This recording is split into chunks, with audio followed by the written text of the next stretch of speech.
Bonjour à tous et donc bienvenue pour les vins de la semaine et du week-end. Alors, petit week-end tranquille, on a bu quelques bouteilles mais que j'ai déjà commenté de nombreuses fois ici, donc je ne vais pas le refaire.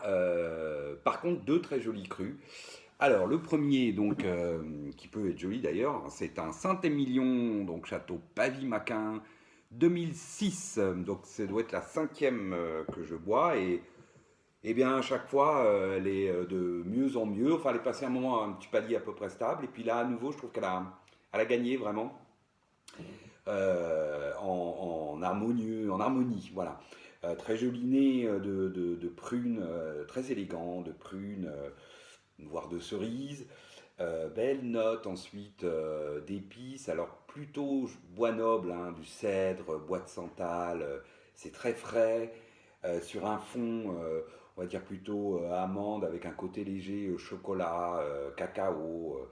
Euh, voilà, c'est vraiment très élégant au nez. Ensuite, belle bouche, charpentée, droite, profonde. C'est presque vif, c'est frais, presque vif. Hein, donc du coup, ça a un petit côté acidulé, assez gourmand.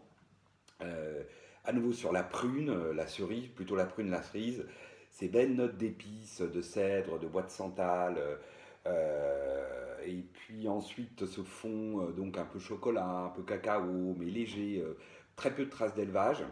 Allez, une toute petite pointe de mocha éventuellement, mais c'est vraiment très léger. C'est bien tonique, c'est puissant.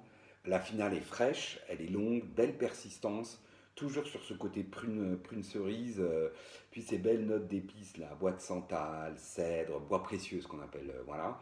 Euh, et puis ce fond, donc plutôt amande, très joli, très classe. C'est voilà, un très beau vin où j'ai pris beaucoup de plaisir. Et donc pour les heureux détenteurs, je pense qu'il a encore hein, une longue vie devant lui, il n'y a pas de souci, il tiendra très bien le coup.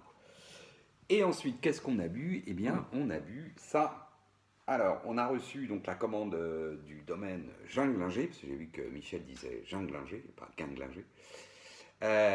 Et donc, on a ouvert ça, un pinot noir, donc les Rocailles 2016, donc un pinot alsacien.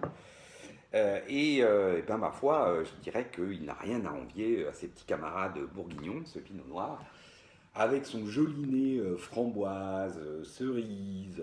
Ensuite, on a des belles notes d'épices, alors plutôt typé patchouli au nez, hein, fleurs séchées, ce genre de notes qui lui donne un petit côté frais, sur un fond plutôt, on va dire, à nouveau amande, voire avec les caroubes, on va dire, hein, un petit côté noyau, voilà, un peu mocha, mais très léger, franchement, voilà, c'est plutôt plein de fruits et plein d'épices.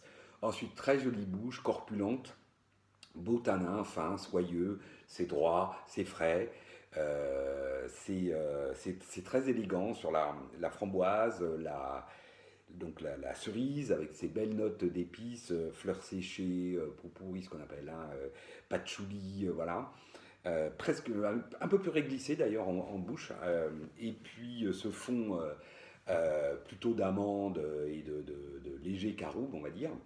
Belle finale, friande, droite, précise, jolie persistance, toujours sur la framboise, la cerise, le côté donc épicé, et puis ce petit fond hein, amande et puis caroube. Voilà, très joli vin, franchement, bravo Michel. Ce Pinot, comme je dis, il n'a rien à envier à ses cousins bourguignons, il est très joli et il fait bien plaisir.